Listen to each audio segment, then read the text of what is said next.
और सर्वप्रथम दीपक जी से अनुरोध करता हूँ वो गायत्री मंत्र अथवा किसी उपनिषद के अनुवाद का उच्चारण करके फिर जो है हम चर्चा को आगे बढ़ाएंगे। जी, श्री गुरुदेव के श्री चरणों में चरण बंदन, नमन, प्रणाम और सभी मित्रगणों का बहुत बहुत स्वागत।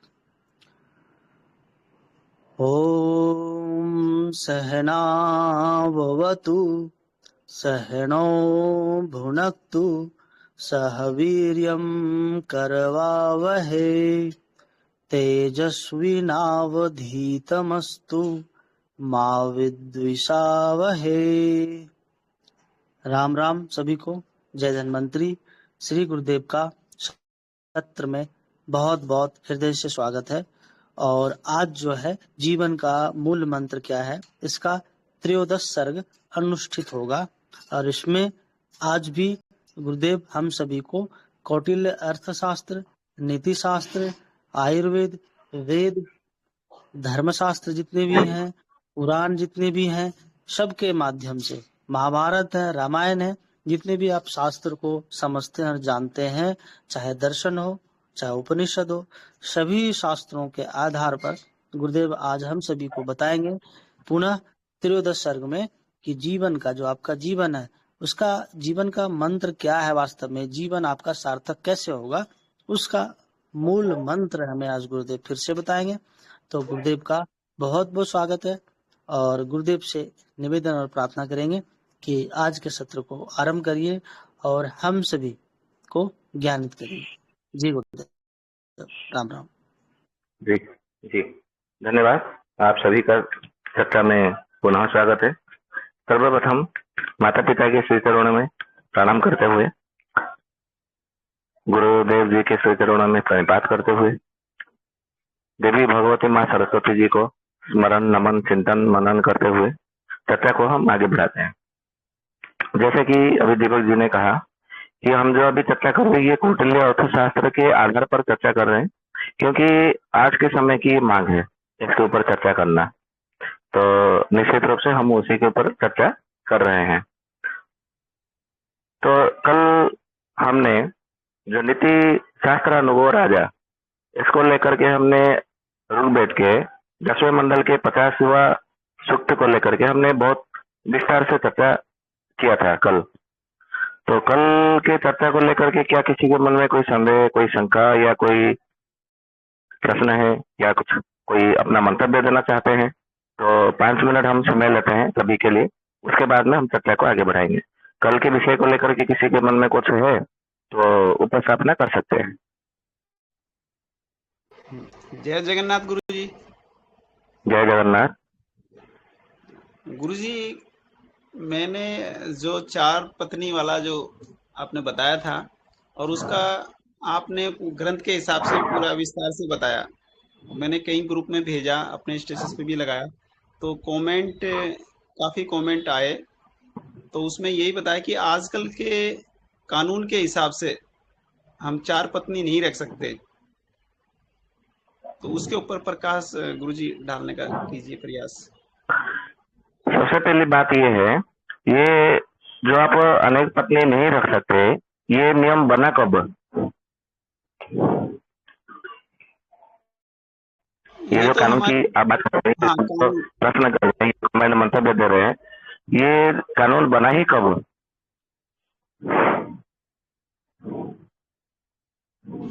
ऐसा तो गुरुजी कानून तो मुझे इतनी नॉलेज नहीं है, पर बाकी कहते हैं जितने भी धर्म गुरु है ये कहते हैं कि अपनी एक ही धर्म पत्नी को पाणी ग्रहण कीजिए और इसके अलावा अन्य किसी को मतलब नहीं करना है। ऐसा सत्संग में, प्रवचनों में अपने वो बताते हैं। और जो 4 पत्नी, जैसे कि हमारे जो मुस्लिम भाई है उनमें कहते हैं कि 8 या 9 रख सकते हैं, ऐसा उनमें बताते हैं। पर हमारे धर्म में ऐसा कानून के हिसाब से मुझे पता नहीं, मेरे हिसाब से नहीं है, नहीं कर सकते, ऐसा कानून है। ठीक, सबसे पहले आपके प्रश्न का उत्तर दे देता हूँ। सन 1955 में ये कानून बनाया गया केवल हिंदुओं के लिए, जिससे कि हिंदुओं का संख्या अधिक मात्रा में न बढ़े। ठीक है, इसको ध्यानपूर्वक सुनना सभी लोग। मुस्लिमों की और क्रिश्चियनों की संख्या बढ़े, हिंदुओं की संख्या घटे, इसीलिए क्योंकि उस समय में भी आप 1955 की बात करते हैं। मैं आपको 30 साल पीछे ले जाता हूँ। आप 30 साल पीछे चले जाइए। 30 साल पीछे, चाहे आप गांव में रहते हो, शहर में रहते हो, किसी की 2 पत्नी है और किसी की 1 पत्नी है, किसी की, सभी की तो लगभग 1-1 पत्नी थी, परंतु किसी-किसी की 2-2 पत्नी भी थी और दोनों पत्नी साथ में रह करके भी घर का गुजारा करती थी और दोनों के एक-दूसरे का बच्चे को भी अपना बच्चा समझ करके, मान करके चलते थे, ठीक है। यदि बहुपत्नी का यदि प्रचलन नहीं था, तो ये सौतेली माँ कहाँ से आया? सौतेली माँ का प्रचलन कहाँ से आया? ये शब्द कैसे बना? ये सौतेली माँ है, मेरी सौतेली माँ की भाई है, बेटा है, मेरी सौतेली माँ की ये बेटी है, बहन है। ये सब मतलब शब्द कैसे है? ठीक है। तो ऐसा कुछ नहीं है। ये 1955 में एक षड्यंत्र के आधार पर इसको मतलब कानून बनाया गया, परंतु ये मुस्लिमों के मुस्लिम जो संप्रदाय है उनके लिए ये नहीं है। उनका शरिया कानून लागू है, तो उनके आधार पर जो है आवाज नहीं, साफ नहीं आ रही है। अच्छा, मैं लेफ्ट होकर के फिर से जोड़ता हूँ, शायद आज भी नेटवर्क का गड़बड़ है।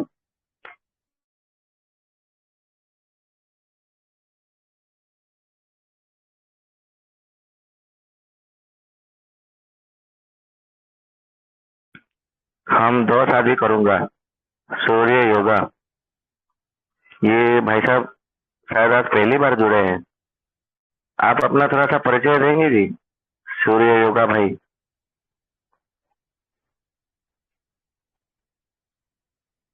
अभी आवाज आ रही है हमारी? जी गुरुजी, पहले से ठीक है। ये तो सूर्य योगा भाई ने 2 शादी करने के लिए यहाँ पे मैसेज लिखा है। अपना थोड़ा सा परिचय देंगे, आप कहाँ से हैं, क्या करते हैं, और आपका विवाह हुआ है या नहीं है, या एक हो गया, अभी दूसरी करने का अपना मतलब बोल रहे हैं? थोड़ा सा परिचय दीजिए, हमें भी अच्छा लगेगा, सबको अच्छा लगेगा।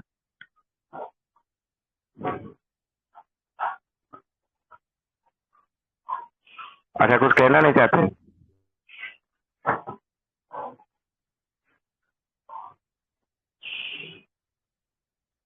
चलो ठीक है। यदि आप साहस दिखा रहे हैं कि मैं 2 विवाह करूंगा, तो बोलने में क्या आपत्ति है? मैं तो सबको कहता हूँ, सभी पुरुषों को, मैं जहाँ जहाँ जाता हूँ, जहाँ पे भी मेरा व्याख्यान होता है, और आज नहीं, 2021 से मैं बोलता हूँ जहाँ जहाँ। पहले नहीं बोलता था, स्वास्थ्य समग्र परिवार के सत्र में। आवाज नहीं जा रहा है? अच्छा, आवाज नहीं आ रही है? गुरुजी अच्छा, आवाज जैसे कि ना आप लीड लगा रहे होगे ना, या तो वो आसपास नहीं है या ऐसा कुछ लग रहा है। लीड को ठीक कर लो आप, जैसे कि। अच्छा, 1 मिनट रुकिए। बोलने की कोशिश कर रहे हैं, आवाज नहीं आ रही है।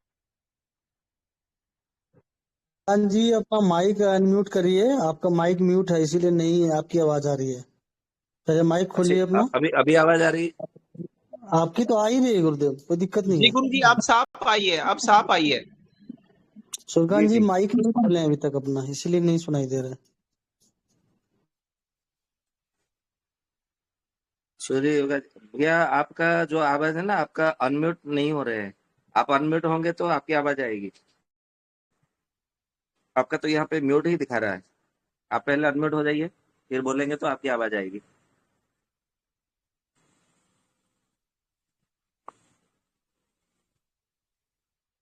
गुरुजी ठीक ये है। बोलना ही नहीं चाह रहे, ये चाह ही नहीं रहे बोलना, बस वो लिख दिया गुरुजी। अच्छा, कोई बात नहीं। ठीक है। यदि नहीं बोल रहे हैं फिर भी उन्होंने लिखा है संदेश में, तो इनके साहस को धन्यवाद, साहस को नमन करते हैं हम। क्योंकि आज के समय में ये बड़ा साहस का कार्य है। ठीक है। क्योंकि ऐसे ऐसे नियम कानून सब ला करके सबको नपुंसक जैसा बना दिया गया है, सबको गुलाम जैसा बना करके रख दिया गया है। तो अभी यदि कोई कुछ करने का प्रयास करेगा शास्त्रों के आधार पर, तो उसके लिए बड़ी चुनौती, ये है चुनौती का काम है। ठीक है। चलो कोई बात नहीं। तो ये 1955 में ये कानून बनाया गया कि हिंदू जो है वो 2 पत्नी न रख सके। यदि दूसरा पत्नी रखेगा तो पहले को तलाक देना पड़ेगा। अब ये तलाक जो है डिवोर्स हमारे किसी भी शब्द में नहीं है। किसी भी शब्दकोश में नहीं है, किसी भी ग्रंथ में नहीं है, ना पुराण में, ना किसी उपनिषद में, दर्शन में, वेद में, संहिता में, ना किसी आयुर्वेद में, किसी भी ग्रंथ में आपको तलाक, डिवोर्स ये शब्द आपको मिलेगा नहीं। ठीक है, त्याग पत्र ये आपको नहीं मिलेगा। हाँ, आप त्याग करने का, मैं तुम्हारा त्याग करता हूँ, ऐसे वचनों में, वाणी में ऐसे मतलब होता है। जैसे वाल्मीकि रामायण में भगवान श्री रामचंद्र जी ने जब दुर्वासा ऋषि आए थे, उससे पहले काल भगवान आए एक ब्राह्मण का, ऋषि का वेश पकड़ करके, फिर दुर्वासा ऋषि उनके पीछे पीछे आए।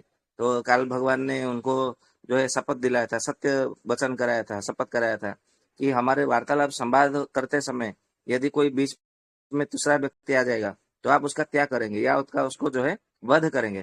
तो फिर जो है राम जी ने वहां पे सत्य कर लिया था, त्रिवार सत्य। इतने में दुर्वासा जी आए, फिर लक्ष्मण जी उनको जो है बाध्य होकर के भीतर गए, तो देखा कि काल भगवान जो है अपना स्वरूप में बात कर रहे हैं, वार्तालाप कर रहा है। तो राम जी ने फिर विवश होकर के एक बैठक बुलाया। ये सब वाल्मीकि रामायण के उत्तरकांड में वर्णन है, आप देखोगे तो वहां पे मिलेगा। तो उसके बाद में सब सभासद मंत्री वर्गों को बुलाया जाता है कि कैसे किया जाए, क्या किया जाए।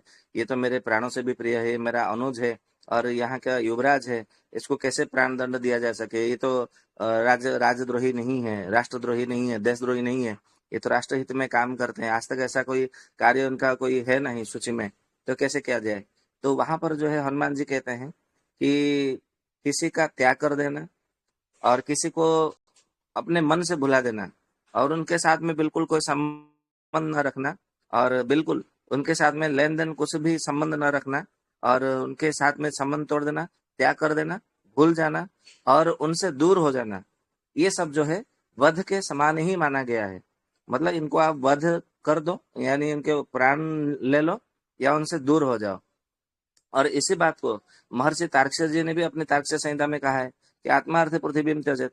आप जब एक पूरा क्षेत्र ही छोड़ दिया, आपने वो पूरा क्षेत्र छोड़ दिया, उस व्यक्ति से आप बहुत दूर हो गए, सदा के लिए दूर हो गए, तो आपने उनके लिए जो है आप मर गए और आपने उनको भी मार डाला। इसका ये तात्पर्य होता है, तात्पर्य ऐसा होता है, ऐसा बोला गया है।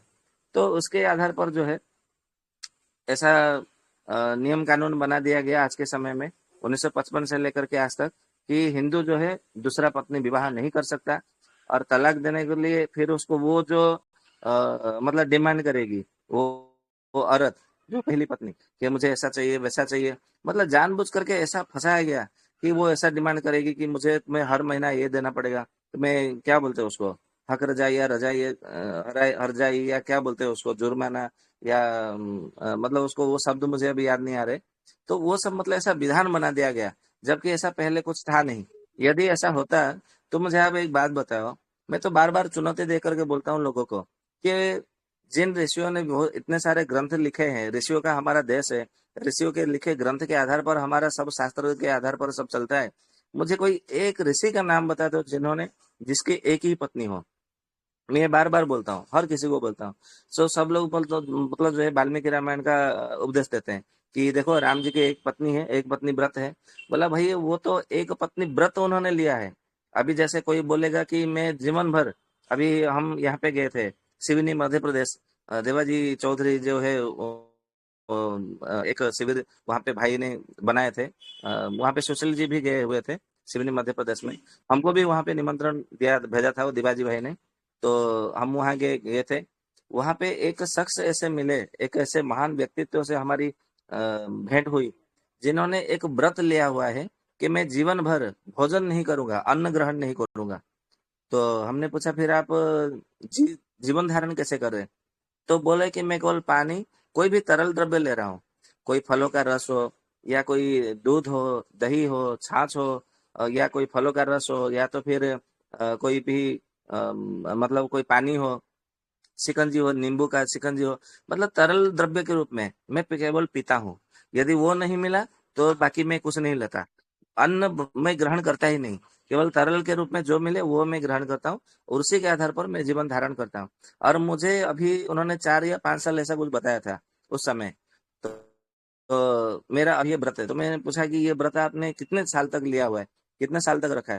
बोले आजीवन, अभी इसी के ऊपर मेरा जीवन जो है मेरा गुजरेगा और मेरी मरते दम तक मैं इसी आधार पर रहूंगा।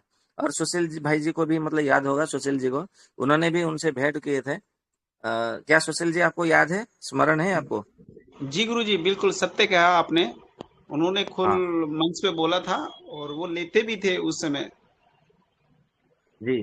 तो देवा जी ने उनके लिए थोड़ा सा पान तरल सेवन के लिए कुछ व्यवस्था दूसरे दिन नहीं कर पाए थे, थोड़ा सा विरक्त भी हुए थे। बोले मेरे लिए कुछ व्यवस्था नहीं हुआ है, मैं भूखा हूँ, मुझे भूख लग रही है। तो हमने बोला कि थोड़ा पानी फानी कुछ पी लो फिर, या तो देखो रसोईया से कुछ बात करो। बोले नहीं हम तो पानी पी लिया है, फिर भी हमको कुछ फलों का रस या दूध ऐसा कुछ चाहिए था। तो हमने बोला है, कल से बोला है, अभी अभी तक कोई व्यवस्था नहीं की है। तो चलो ठीक है, वो बात अभी यहाँ पे नहीं। तो उन्होंने व्रत लिया हुआ है, परंतु इसका अर्थ थोड़ी है कि सभी जो है केवल अन्न का त्याग कर देंगे, केवल जल, दूध, छाछ, लस्सी और तरल द्रव्य के आधार पर, वो फलों के रसों के आधार पर जिएंगे। ऐसा तो बिल्कुल नियम नहीं है। उन्होंने व्रत लिया हुआ है, तो राम जी ने व्रत लिया हुआ था। भगवान श्री रामचंद्र जी ने व्रत लेने के बावजूद भी, उसके अतिरिक्त भी, आपको मालूम है, वाल्मीकि रामायण के ही मतलब आपको कुछ श्लोक खोज खोज करके दूंगा। तो वाल्मीकि रामायण में वर्णन है, राम जी के चार चार पत्नी थे, एक पत्नी नहीं थे। हालांकि उन्होंने एक पत्नी व्रत का उन्होंने नियम लिया था, शपथ किया था, फिर भी उनके जीवन में चार चार पत्नी उनके जीवन में घटित हुआ था। तो ये तो था एक तर्कपूर्ण बात है, तर्क वितर्क है, युक्ति संगत बात है। फिर भी मैं चुनौती देता हूँ कि राम जी के जीवन के उनके पिताजी महाराज दशरथ है, उनके कितनी पत्नियां हैं, किसी को मालूम है क्या, दशरथ जी के?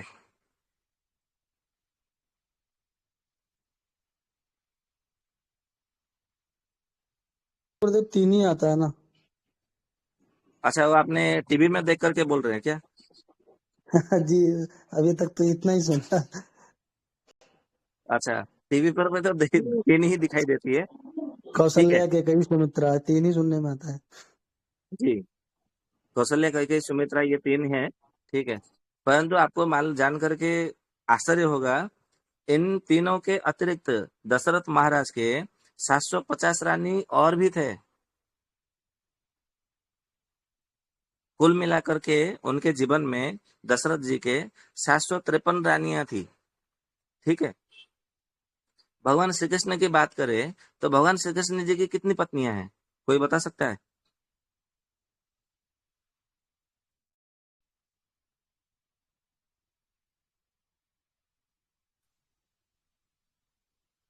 राम राम। गणना ध्यान नहीं है गुरुदेव। हाँ जी। गणना ध्यान नहीं है गुरुदेव, आप ही बताएं। अच्छा ठीक है, आपको ध्यान नहीं है, किसी और को ध्यान है क्या? भगवान श्री कृष्ण जी की कितनी पत्नियां हैं?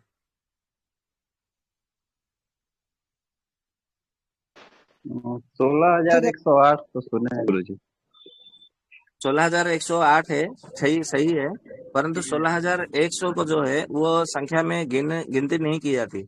ऐसा इसीलिए क्योंकि वो बंधन में पड़ी थी नरकासुर के कारागृह में, और उन्होंने जो है अपने मन में एक शपथ लिया था, एक प्रण किया था, प्रतिज्ञा की थी, जो हमें यहाँ से, क्योंकि वो अमावस्या के अर्धरात्रि में उन सब का बलि दे करके तंत्र विद्या के आधार पर वो पूरे भूमंडल का एक छत्रवादी जो है सम्राट सम्राट होने की, चक्रवर्ती होने की, वो तंत्र विद्या के आधार पर वो प्रयास कर रहा था, जारी था उसके लिए प्रयास थे।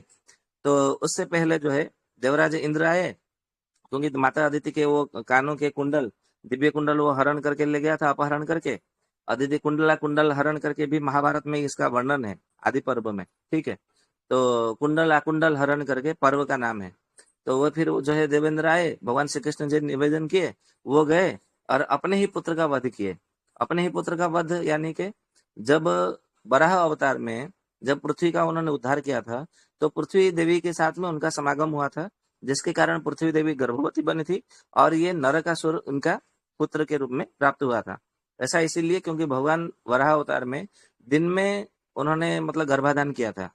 दिन में और संध्या समय में जो गर्भाधान होता है, वो जो संतान है राक्षस या असुर या दैत्य या धनुज या फिर रक्ष या पिशाच ऐसे बन करके उसके प्रकृति स्वभाव के आधार पर जन्म ग्रहण करते हैं। जो कि आप चरक संहिता, सुश्रुत संहिता में, इंद्रिय स्थान में देखेंगे, 7 सप्तकाय की व्यवस्था वहां पे वर्णन है, जो कि हमने भ्राजपित्त में विस्तार से उसके चर्चा भी किया हुआ है। तो इसीलिए नरकासुर वो असुर योनि में चला गया, असुर का स्वभाव उसमें धारण रहा, क्योंकि भगवान वराह जो है वो तो बड़े दिव्य है, उनका जन्म दिव्य है, उनका कर्म दिव्य है, क्योंकि भगवान श्री कृष्ण ने स्वयं कहा था जन्मम कर्मम में दिव्यम, मतलब मेरा जन्म भी दिव्य है, मेरा कर्म भी दिव्य है। तो फिर उनका पुत्र दिव्यता से न होकर के असुर योनि को कैसे स्वभाव को धारण किया? ऐसा इसीलिए क्योंकि ये भी विधि का विधान है, नियम है कि कोई दिन में या तो संध्या वेला के समय में गर्भाधान करेगा तो वो जो है निश्चित रूप से असुर होगा, और अमावस्या के दिन, संक्रांति के दिन, एकादशी के दिन यदि कोई गर्भाधान करेगा तो निश्चित रूप से वो राक्षस होगा, इसमें कोई संदेह नहीं। बुधवार के दिन यदि कोई गर्भाधान करेगा तो निश्चित रूप से वो नपुंसक होगा, इसमें कोई संदेह नहीं है। ठीक है, ये सब आयुर्वेद में भी बताया गया, चरक संहिता, सुश्रुत संहिता, बागभट संहिता, सभी ग्रंथों में इसके विस्तार से वर्णन है। तो गर्भाव क्रांति करके उसमें विस्तार से वर्णन है। नक्षत्रों के आधार पर, योग के आधार पर, करण के आधार पर, रव्यंश के आधार पर, चंद्रांश के आधार पर, लग्न स्फुट के आधार पर, तिथि के आधार पर, वार के आधार पर, महीने के आधार पर, ऐसे विस्तार से उसको वर्णन किया गया है। तो अच्छी संतान के लिए बहुत मतलब जो है झोल भाल करना पड़ता है, जो कि इसका सबका जो ज्ञान है वो वेदियों के पता होता है, जो शास्त्र के आधार पर गुरु शिष्य परंपरा से प्राप्त होते हैं। बाकी तो ऐसे BMS MBBS वो सब करने से आपको उतना अच्छे से नहीं बता सकते। इतना मैं गर्व से नहीं बोल रहा हूँ, ये वास्तव है, सत्यता है, शाश्वत है। तो नरकासुर का उन्होंने वध किया है, तो उन 16,100 जो है वहां पे राजकुमारियां, भिन्न भिन्न राजा के लड़कियों को ला करके, कुमारियों को ला करके बंदी बना करके रखा था। तो उन सब ने एक प्रतिज्ञा ली थी, जो हमें यहाँ से उद्धार करेगा उसी को हम पति के रूप में स्वीकार करेंगे या वरण करेंगे। तो जैसे ही भगवान श्री कृष्ण गए तो सभी ने जो जा करके उन्होंने उनको पति के रूप में बोला। तो भगवान श्री कृष्ण ने बोले कि मैं तो विवाहित हूँ, मेरे तो 8 पत्नियां हैं अभी, जो कि अष्टपाटवंशी के नाम से विख्यात है, प्रसिद्ध है। बोले वो हमारी प्रतिज्ञा है, यदि आप हमें पत्नी के रूप में ग्रहण नहीं करेंगे तो फिर हम या तो आग से जल जाएंगे, या तो आग में कूदेंगे, या तो जंगल से वन से ऊपर कूद जाएंगे, या तो जहर खा देंगे, या तो फांसी लगा देंगे, कुछ भी करेंगे, मर जाएंगे। इसका प्रमाण है महाभारत में कुंडलाहरण पर्व, और हरिवंश पर्व में भी, विष्णु पुराण में भी इसका वर्णन है। तो उन 16,100 को जो है 100 रानियों को, पत्नियों को पत्नी के रूप में गिनती नहीं किया लिया गया, क्योंकि वो एक प्रकार से एक जो है परिस्थिति के आधार पर वो हुआ था। परंतु उनका बिना किसी परिस्थिति के जो विवाह हुआ है वो उनकी रानियों की संख्या 8 है, भगवान श्री कृष्ण की। ठीक है, उनका सब कुछ 8 की संख्या में परिपूर्ण है। भगवान राम जी की सब कुछ जो है संख्या 9 में परिपूर्ण होता है, उनका जीवन में सब देखेंगे तो। ठीक है, तो इस प्रकार से है। तो भगवान श्री कृष्ण जी की 8 पत्नियां हैं। तो इस प्रकार के यदि आप कोई बोलते हैं कि मतलब एक, मैं ऐसा नहीं बोल रहा हूँ कि सभी को 4,000 पत्नी ग्रहण करो, मैंने कहा कि इस प्रकार से वर्णन है।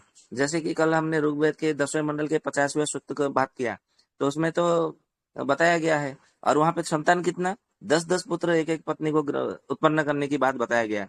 लेकिन कोई तो 10 पुत्र उत्पन्न नहीं कर रहा या नहीं कर पा रहा है, तो वो विधि है वहां पे। और आशीर्वाद देते हैं वहां पे, जो बोलते हैं ना कि हे वधु, तुम जो है 10 पुत्र उत्पन्न करके अपने पति को 11वां पुत्र मान करके तुम चलो। इस प्रकार से आशीर्वाद देने का, वो जो आते हैं विवाह समारोह में, उनको वर और वधु को ये आशीर्वाद देने का ये मंत्र है। मतलब वो आशीर्वाद दे करके जाएंगे कि तुम 10 पुत्र उत्पन्न करना, इनके वंश को तुम जो है बढ़ा देना, थोड़ा वृद्धि करना, परिवार में भर देना, इस प्रकार से। ठीक है, तो नियम कुछ और होता है और पालन कुछ और होता है, कर्तव्य कुछ और किया जाता है। तो वो यहाँ पे मतलब नहीं है, ऐसी बात है। तो 1955 में ये जो कानून बन गया है, उसके आधार पर धीरे धीरे वो सब चारों ओर भारत में व्यापक हो गया। तो सब लोग इसी को मतलब मानने लगे। जैसे मतलब संविधान के आधार पर हमारा देश चलेगा, किसी शास्त्र के आधार पर देश नहीं चलेगा। तो अभी जो हो रहा है, अभी अच्छा, जो आपका मतलब अभी जो आपके साथ में हो रहा है या देश में जो कुछ भी हो रहा है, संविधान के आधार पर सब कुछ चल रहा है। तो आप लोग सब सुखी है, सहमत है? आप सब लोगों को सुखी है, सहमत है? गुरुजी राधे राधे। राधे राधे। गुरुजी भरत जी की और शत्रुघ्न जी की और वो लक्ष्मण जी की कितनी पत्नियां थी गुरुजी? भरत जी की, लक्ष्मण जी की, शत्रुघ्न की, जी उन्होंने दूसरा विवाह नहीं किया है। ऐसा इसीलिए, भरत जी और शत्रुघ्न जी राम जी के ही आत्मा स्वरूप है, और लक्ष्मण जी दूसरा विवाह इसलिए नहीं किया क्योंकि उन्होंने राम जी का मैं दास हूँ इस मतलब स्वरूप में मतलब रहे। ठीक है, और अपना पूरा जीवन दास्य भाव से ही उन्होंने बिता दिया। और उससे पहले भी यदि वो वासुकी या अनंत नारायण के रूप में मतलब रहते हैं, तो उनके भी जीवन में उन्होंने भगवान श्रीहरि विष्णु को, जो क्षीर सागर में रहते हैं, उनका केवल आसन बन करके, सिंहासन बन करके रहते हैं, तो उन्होंने भी दूसरा पत्नी उन्होंने ग्रहण नहीं किया है। अच्छा गुरुजी, जिन लोगों ने बहुत विवाह किया है, जैसे महाभारत वगैरह में आप चर्चा कर रहे हो, तब सामान्य मनुष्य की आयु कितनी होती थी? सामान्य मनुष्य की आयु, आपकी आवाज कट करके आ हेलो। रही है। जी, अभी आवाज आ रही है, बोलिए। हाँ गुरुजी, हम कह रहे थे कि उस समय सामान्य मनुष्य की आयु कितनी थी गुरुजी? अच्छा, आपकी जानकारी के लिए बता दूं और आपके माध्यम से सभी के लिए भी बता दूं, शास्त्र का नियम केवल एक युग के आधार पर नहीं है। सत्ययुग, त्रेतायुग, द्वापर युग, कलियुग, सभी युगों को ध्यान में रख करके सारा नियम बनाया गया है, विधि का विधान बनाया गया है। ठीक है, चाहे वो सतयुग हो जहाँ 1 लाख वर्ष की आयु हो, त्रेता युग हो जहाँ पर 10,000 वर्ष की आयु हो, द्वापर युग जहाँ पर 1,000 वर्ष की आयु हो, या कलयुग जहाँ पर 120 वर्ष की आयु हो, चारों युगों की आयु को देख करके मतलब आयु के अनुसार मतलब नियम नहीं बनाया गया। नियम सभी युगों के लिए बराबर बराबर बनाया गया है, बताया गया है। तो यहाँ पर योग धर्म के आधार पर या काल निरूपण के आधार पर ये नियम लागू नहीं होता। लेकिन गुरुजी, जैसे बताया जाता है कि त्रेता में यज्ञ, द्वापर में जो है दान, और कलयुग में जो है भगवान माने हरे नामम, वो कल संतरणो उपनिषद में आता है कि भगवान का नाम ही कलयुग में कल्याण कारक है। और आप आप जो कह बताते रहे हैं कि हैं, मतलब सतयुग में प्राण, हाँ बताइए। आप बताते हैं कि उस समय प्राण जो थे वो कभी अस्थिगत थे, कभी मज्जागत हुए, कभी रक्त में आ गए, अभी अन्न में आ गए। तो वो जो जिनके रक्त में था, जिनके अस्थियों में था, उनकी बराबरी हम कैसे कर पाएंगे? उनकी आयु 1000 वर्ष की थी, किसी की 1,00,000 वर्ष थी। आज तो 60 वर्ष बची है मुश्किल से।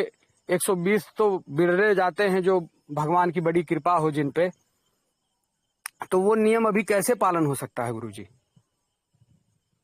बिल्कुल पालन हो सकता है। सबसे और पहली बात और आपके गुरुजी, लिए एक बात और जोड़ना चाहेंगे। जैसे भैंसज रत्नावली हम पढ़ते हैं, तो उसमें ऐसे ऐसे रासायनिक योग लिखे हुए हैं कि ये लड्डू बना के खा लो तो उड़ने लगोगे, आयु इतनी हो जाएगी इंद्र के समान। पर अभी ये पिछले, मुझे लगता है 1,000 सालों में वो लड्डू कोई बना नहीं पाया गुरुजी। और अगर कोई बनाया होता तो 4 वर्ष का व्यक्ति हमारे बीच में होता कोई ना कोई। तो फिर वो चीजें बदल रही हैं गुरुजी। सब चीजें एक जैसी कैसे हो सकती हैं इस समय पे? आपकी कथन बिल्कुल सत्य है। आप जो कह धन्यवाद रहे गुरुजी, हैं, बस ये छोटा सा मन में था। जी जी, आपका कथन सत्य है, परंतु इसमें ध्यान देने वाली बात है। आप शास्त्रों के वचनों को, ऋषियों के वचनों को यदि स्थूलता के आधार पर यदि उसका अर्थ करने लगे, तो फिर उसका जो अर्थ है वो अनर्थ के आधार पर होगा, उल्टा ही मिलेगा। आप यदि वो तत्व के आधार पर देखेंगे, उसके गहराई में जाकर के उतर कर देखेंगे, तो वो सब जो मतलब नियम है, वो सृष्टि की रक्षा के लिए, सृष्टि के कल्याण के लिए बनाया गया है, अपने सुख सुविधा के लिए नहीं बनाया गया। यदि वहां पे मतलब बताया गया है कि आपको 10-10 पुत्र उत्पन्न करने हैं, 10 पुत्र क्यों उत्पन्न करने हैं, उसकी गहराई में जाइए, तब आपको समझ में आएगा। यदि आप मतलब वहां पे बोला है कि बहु विवाह करना है, तो बहु विवाह क्यों करना है, तो वो बात आपको समझ में आएगी। ठीक है, उसका एक एक मतलब जब गहराई में जाएंगे, सूक्ष्मता के आधार पर जाएंगे, तो निश्चित रूप से आपको उत्तर मिलेगा। आप ऊपर ऊपर से उसका अर्थ करेंगे तो यहाँ पे नहीं होगा। मैं आपके पहले प्रश्न का उत्तर दे देता हूँ। आपने बोला कि सतयुग में तपस्या है, त्रेता युग में यज्ञ है, नहीं, त्रेता में दान है, द्वापर में यज्ञ है, कलयुग में कलिसंतरण उपनिषदों में हरि नाम हरि नाम हरि नाम एवं केवलम, ये मंत्र आपने श्लोक में बताया।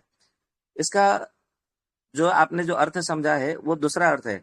इसका वास्तविक अर्थ ये है कि सतयुग में तपस्या को प्रधानता दिया गया है। आप कुछ भी कर लो, यदि आप तपस्या या तो शौच नहीं है, आप में पवित्रता नहीं है, तो आप कुछ भी नहीं हो। ठीक है, त्रेता युग में दान को महत्व दिया गया है, और दान के साथ में शौच को, बहुत इंद्रिय निग्रह को महत्व दिया गया है। वो उस युग में उसकी प्रधानता थी। द्वापर युग में दया और यज्ञ ये दोनों की प्रधानता थी, परंतु कलयुग में हरे नाम को मतलब भगवान श्री हरि के नाम जो है उनके नाम को जप करने का या उच्चारण करने को प्रधानता दिया गया है। ऐसा इसीलिए क्योंकि इस भवसागर के पार होने के लिए ये सब जो है मुख्य थे। यहाँ पर हम भवसागर के पार की बात नहीं कर रहे हैं, ये संसार में हम इसको चर्चा कर रहे हैं कौटिल्य अर्थशास्त्र के आधार पर। अर्थशास्त्र यानी कि चाहे आप जीवन में संसार में हो या किसी मतलब आश्रम में भी रहो, किसी भी आश्रम में जो 4 आश्रम है, चाहे वो ब्रह्मचर्य आश्रम हो, गृहस्थ आश्रम हो या वानप्रस्थ आश्रम हो या संन्यास आश्रम हो, कोई भी आश्रम हो, बिना अर्थ का आपका कोई भी आश्रम चलेगा नहीं। बिना अर्थ के कोई भी जो 4 वर्ण है, ब्राह्मण वर्ण, क्षत्रिय वर्ण, वैश्य वर्ण, शूद्र वर्ण, कोई भी वर्ण व्यवस्था चलेगी नहीं। और ये जो बातें हैं ये ऋग्वेद में लिखा है, हम अपने मन से नहीं बोल रहे हैं। अर्थशास्त्र में है, शुक्र नीति में भी है और ऋग्वेद में भी वर्णन है और अथर्ववेद में भी कुछ कुछ मतलब मंत्र है जो कि सूत्र के रूप में वहां पे बोला गया है। उन सबको भी मैं खोज खोज करके आपके सामने उपस्थापना करूंगा, ठीक है। मैं शास्त्रों से प्रमाणित मतलब ला करके इसको बता रहा हूँ। और आपने बताया कि प्राण जो है सतयुग में अस्थिगत था, मज्जागत था, फिर रक्तगत हुआ, फिर अन्नगत हुआ, तो फिर हम उनकी बराबरी कैसे कर सकते हैं? यहाँ पर बराबरी की बात नहीं है, क्योंकि सतयुग के प्राणी इस समय कोई हमारे सामने आएगा नहीं, तो हम उनसे बराबरी क्यों करेंगे, कैसे कर सकते हैं? त्रेता युग का था कोई भी मनुष्य, कोई भी प्राणी हमारे सामने आकर के बोलेगा नहीं, खड़ा नहीं होगा कि आओ हमसे युद्ध करो या आओ हमसे मतलब मित्रता करो या संधि करो, विग्रह करो, कुछ भी। तो उनकी बराबरी करने की तो बात प्रश्न यहाँ पे उठता ही नहीं है। यहाँ पर जो है, जो जैसे कि मतलब हमारे दादा दादी या मतलब पिताजी हमको एक जैसे मतलब आप समझ लो, जैसे कि अभी अर्थशास्त्र के ऊपर चर्चा चल रही है, तो मैं अर्थशास्त्र के आधार पर मैं आपको बता रहा हूँ, तो आपको समझ में आ जाएगा, ठीक है। ऐसा है जैसे अभी अर्थशास्त्र को मुख्य रूप से राज्य के साथ में जोड़ा गया है। जैसे कोई राजा है, राज्य को जैसे पहले हम प्राचीनता में चले जाते हैं, अभी के आज के समय में तो ठीक है, प्राचीनता में चले जाते हैं। जैसे वाल्मीकि रामायण कर लेते हैं, दशरथ जी राजा हुए, तो दशरथ जी ने जितने काल तक, अपने काल जितने समय तक वो राजा बने और अयोध्या राज्य को, कौशल राज्य को उन्होंने जिस आधार पर, जिस व्यवस्था से उन्होंने चलाया था, वहां पे उसके बाद में वो खंडित हो गया। फिर खंडित मतलब क्या, मतलब वहां पे उन्होंने छोड़ दिया। उसके बाद में उन्होंने कौन लिया, राजा भरत या तो फिर भगवान रामचंद्र जी 14 वर्ष वनवास के लौटने पश्चात उन्होंने राज्याभिषेक करने के पश्चात उन्होंने दायित्व लिया, अधिकार लिया, उन्होंने राजा बने। तो दशरथ जी के राज्य भार को उन्होंने फिर आगे लेकर के चले गए। फिर राम जी जब स्वर्गारोहण हो गया, उन्होंने कुश और लव को, उत्तर कौशल और दक्षिण कौशल, उन्होंने अलग अलग कौशल को 2 भाग करके उन्होंने राज्य बना दिया। तो राम जी जहां पे छोड़े फिर उन्होंने वहां से फिर आगे बनाए, आगे बढ़े। तो इसी प्रकार से सतयुग के प्राणी त्रेतायुग के प्राणियों को, त्रेतायुग जैसा जब आया समय, तो सतयुग के प्राणी विदा हो गए इस संसार से। तो त्रेतायुग का प्राणी का ये धर्म है कि इस धरती को, ये जो सृष्टि चल रहा है, ये जो काल के जो भी है, तो उस विधान के आधार पर, शास्त्र के नियम पर, इस नियम को आगे चला करके संवहन बन करके, वाहक बन करके आगे चलना है। केवल इतना ही कर्तव्य है, अपने कर्तव्य को जानना है, अपने कर्तव्य का पालन करना है। हम बराबरी करने की बात मतलब कर ही नहीं रहे हैं।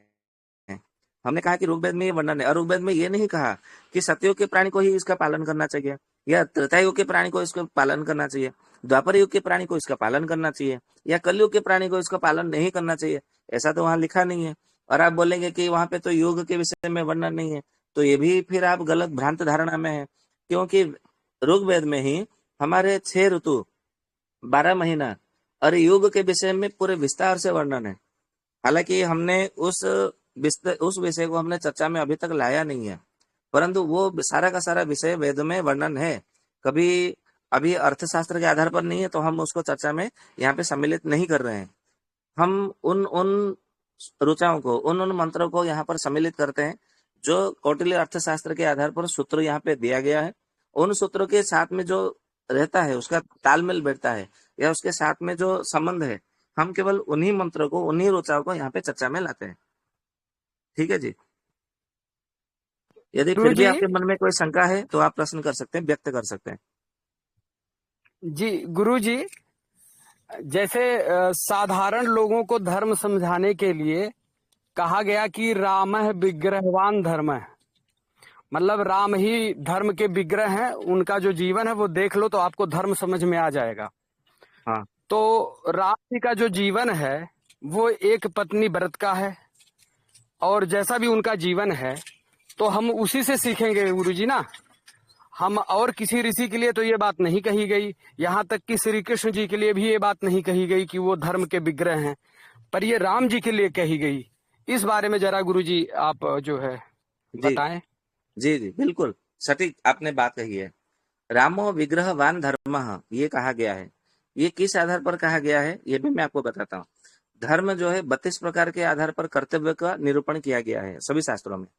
राम जी ने सर्वप्रथम अपने जीवन में पिता को ही मुख्य रूप से आधार बोला गया है, बल्कि वो हर बात में, हर जहां जहां उन्हें मतलब अवसर मिला, चाहे माता कौशल्या जी के सामने, लक्ष्मण जी के सामने, भरत जी के सामने, अपने कुल गुरु वशिष्ठ जी के सामने, प्रजाजनों के सामने, सभासदों वर्गों के सामने, जहां जहां उन्होंने मतलब अवसर मिला, यहाँ तक कि लंका के जो भाभी राजा मतलब दैत्य राजा रावण के छोटे भाई विभीषण विभीषण के जी के सामने, अपने मित्र सुग्रीव जी के सामने, हनुमान जी के सामने, जहां जहां उन्हें अवसर मिला वो एक बात को बड़ा गर्व के साथ में, बड़ा गौरव के साथ में उनको महत्व देते थे। ठीक है, हालांकि वो श्लोक एक ही जगह पे अयोध्या कांड में वर्णन है, परंतु वो हर जगह पे उसका सूत्र के रूप में प्रयोग करते थे। वो श्लोक ऐसा है कि पिता धर्म पिता सत्यम पिता ही परमम तप पितरि प्रतिमात्मन्ने तुष्यन्ति सर्वदेवता है। मतलब पिता ही धर्म है, पिता ही स्वर्ग है, पिता ही परम तपस्या है, और पिता को ही भक्ति करना चाहिए। यदि पिता प्रसन्न हो गए तो सभी प्रसन्न हो गए, और पिता के अतिरिक्त मनुष्य को किसी को और जानने की आवश्यकता नहीं है। इन्होंने सबसे पहले यही बात बोला था, और पिता के सबका पालन करने के लिए वो वन में चले गए। यदि रामो विग्रहवान धर्म आप इस बात का पालन करते हैं, तो पिता के लिए जब आप ये बात को प्रचलन हो जाता है, तो पिता के लिए क्या करना चाहिए कि पिता पुत्र पिंड प्रयोजन, सबसे पहले पिताजी का उद्धार तब होता है, पिता पिता ऋण से, पितृ ऋण से पुत्र तब उन्मुक्त होता है जब एक पुत्र को उत्पन्न करता है। जब तक आप एक पुत्र को उन्मुक्त नहीं करते, उत्पन्न नहीं करते, तब तक आप पिता के ऋण से कभी भी मुक्त नहीं हो सकते। ये वर्णन है हमारे विष्णु पुराण में। ठीक है, तो सबसे पहले राम जी ने तब तक पिता के ऋण से उन्मुक्त नहीं होते जब तक वो कुशलव का उत्पन्न नहीं हुआ था। तो इसीलिए पिताजी को उन्होंने बड़ा महत्व दिया था। तो आज के समय में यदि राम जी की बात करें, तो कितने लोग ऐसा मतलब मुझे बताइए जो कि माता पिता के एक एक वचन के ऊपर वो पालन करते हैं। क्योंकि पुत्र के विषय में उसी वाल्मीकि रामायण में बताया गया, क्या बताया है कि जीवित राज्ञाकरणम, जब तक माता पिता जी जीवित रहे उनकी एक एक बात को आज्ञा का मान करके उनका सिरोधार्य करना चाहिए। एक एक बात को कि पुत्र ऐसा करना है, हाँ जी करना है, बिल्कुल कर देना है। वहां पे बिल्कुल टल मटोल प्रश्न नहीं करना है, ये पहला कर्तव्य है। दूसरा कि मृता ही भूरि भोजनम, जब उनकी माता की पिता की जब मृत्यु हो जाए तो अपने ज्ञाति जनों, बंधु बांधव, कुटुंब परिजन पुरजन सभी को, मित्र सभी को, मतलब अड़ोस पड़ोस लोगों को बुला करके भूरि भोजन देना है, सबको भरपेट भोजन खिलाना है। कब से? दूसरे दिन से लेकर के 14 दिन तक। ये उसी वाल्मीकि रामायण में वर्णन है। फिर उसके बाद में क्या बोला है कि गया पिंडदानश्च, गया में जाकर के पिंडदान देना चाहिए। त्रिभी पुत्र से पुत्रता, ये पुत्र का पितृ दिन कर्तव्य है। तो आज के समय में माता पिता के जीवित रहते हुए कितने लोग ने माता पिता की एक एक वचन का, एक एक वाणी का उन्होंने आदर किया है, पालन किया है। ये सबसे पहले इसके ऊपर चर्चा हो। सीधा पत्नी की तरफ ही क्यों जाते हैं आप? अब इसका उत्तर आप मुझे दीजिए। कोई एक व्यक्ति मुझे दिखाइए इस कलयुग में, इस 2026 में, कि अपने माता पिता के जीवित अवस्था में उनके अपने माता पिता की एक एक वचन का उन्होंने पालन किया हो। ऐसा कोई पुत्र बता दीजिए। और पुत्र के सामने वो माता पिता बोले कि नहीं, जन्म से लेकर के अभी तक अद्यापि मेरा ये पुत्र है, एक एक वचन का कभी भी मतलब जो है उल्लंघन नहीं किया, कभी एक वचन का भी उल्लंघन नहीं किया, ये मुझे प्रमाण दिला सकते हैं क्या? मिल सकता है? गुरु जी जैसे ये माता पिता की आज्ञा के पालन वाली बात जी, उस समय और इस समय में अंदर है गुरु जी। और सर है। में जैसे आप बात कहा आपकी था आवाज वो, क्या रही है? हाँ आ रही है। हाँ जी, हेलो, आप थोड़ा मैं नेटवर्क वाली जगह पे है।